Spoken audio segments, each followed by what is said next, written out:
Bonjour tout le monde, bienvenue sur Cryptonomie. Dans cette vidéo retraçant diverses actualités pertinentes dans le monde de la blockchain, nous allons discuter métaverse, publicité, NFT et Binance, tout ce que vous aimez j'en suis sûr.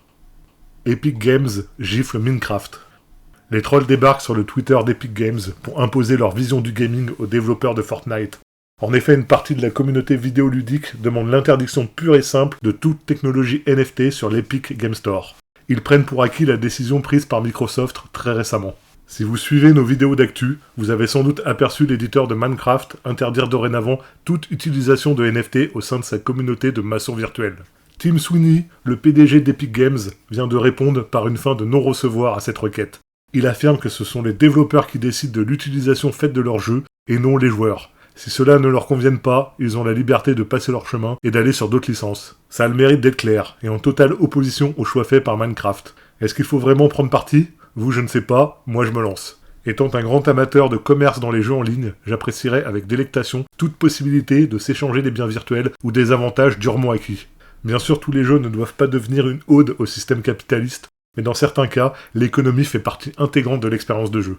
On pourrait citer l'exemple de World of Warcraft, qui perdrait une part de son identité sans l'existence d'un hôtel des ventes. Du coup, si l'intégration des NFT et des systèmes play to earn deviennent un genre à part entière qui s'intègre dans des mécaniques de jeu fun et respectueuses pour les joueurs, moi je dis let's go.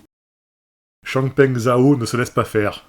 Changpeng Zhao, CZ, le fondateur de Binance, vient de déposer une plainte à l'encontre du média Bloomberg Business Week à Hong Kong. Dans des documents accessibles en ligne, nous apprenons que le milliardaire estime que le journal a publié de fausses déclarations malveillantes et diffamatoires à son sujet et à propos de Binance. Devant la haute cour de Hong Kong, le PDG pointe notamment du doigt la présence de l'expression système de Ponzi dans le portrait réalisé par Bloomberg.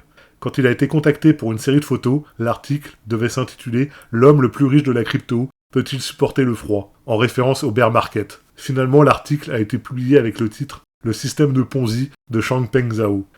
Le dirigeant de Binance regrette également que Bloomberg ait réutilisé cette expression 2 fois de plus dans des messages sur Twitter et Facebook destinés à promouvoir l'article. Pour le milliardaire, le journaliste a volontairement tenté de le tourner en ridicule.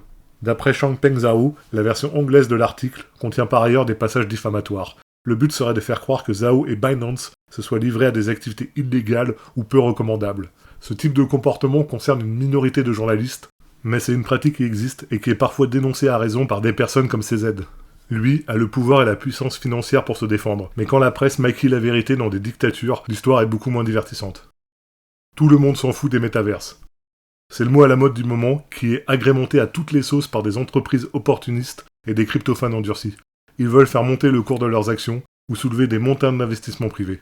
Mais le métaverse intéresse-t-il réellement les consommateurs ? Pas tant que ça, si l'on en croit une étude récente qui montre que leurs attentes sont en décalage avec la réalité.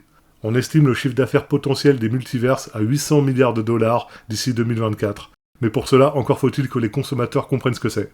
Dans cette étude, on apprend que la majorité y voit un intérêt si l'expérience d'achat s'approche de la vie réelle. On note également que les personnes interrogées souhaitent avant tout pouvoir effectuer des transactions plus rapides, avoir des assistants virtuels et des produits de marque exclusive à cet univers virtuel. On a tout de même l'impression que ce qui se met en place ne correspond pas vraiment à ces attentes. Actuellement, on est plus proche de salles de réunion virtuelles ou de mondes ouverts offrant un maximum de liberté plutôt qu'une galerie marchande pour faire du shopping comme sur les Champs-Élysées. Pas sûr non plus qu'on s'amuse à naviguer entre 50 multiverses différents comme on le ferait entre des pages internet. Avant d'envoyer les billets dans ce nouvel écosystème, il faut bien avoir en tête que tout cela peut être un flop monumental. Souvenez-vous de la révolution annoncée des écrans 3D au début des années 2000. Qu'est-ce qu'il en reste aujourd'hui ? Le FMI se moque du crash des cryptos. Le Fonds monétaire international, FMI, a déclaré que le récent crash du Bitcoin ne représentait aucune menace pour la stabilité financière de l'économie mondiale.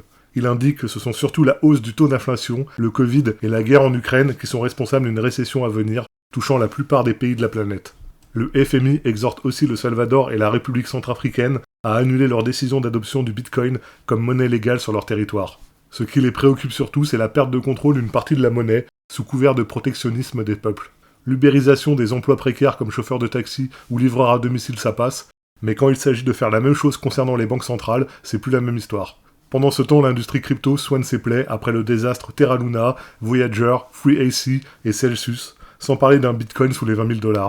Plusieurs institutionnels se retrouvent à vendre de force pour trouver de la liquidité, comme par exemple Tesla qui s'est séparé de 75% de ses bitcoins. C'est exactement ce qu'il s'est passé en mars 2020 sur le crack Covid, où le Bitcoin aurait pu aller à 0$ face aux ventes paniques des marchés et les liquidations en cascade. BitMEX avait dû fermer temporairement sa plateforme pour calmer la foule. Que s'est-il passé par la suite? Un Bitcoin à 70 000 $. Je ne dis pas que l'on va remonter la pente tout de suite, ou même que cela arrivera. Il n'y a jamais aucune certitude, mais bien souvent quand la peur prend le dessus, c'est un signe fort pour commencer à redevenir acheteur sur le marché. On en reparle plus en détail dans une prochaine vidéo. En attendant, je vous souhaite bien du plaisir dans l'univers de la blockchain, et à très bientôt sur Cryptonomie.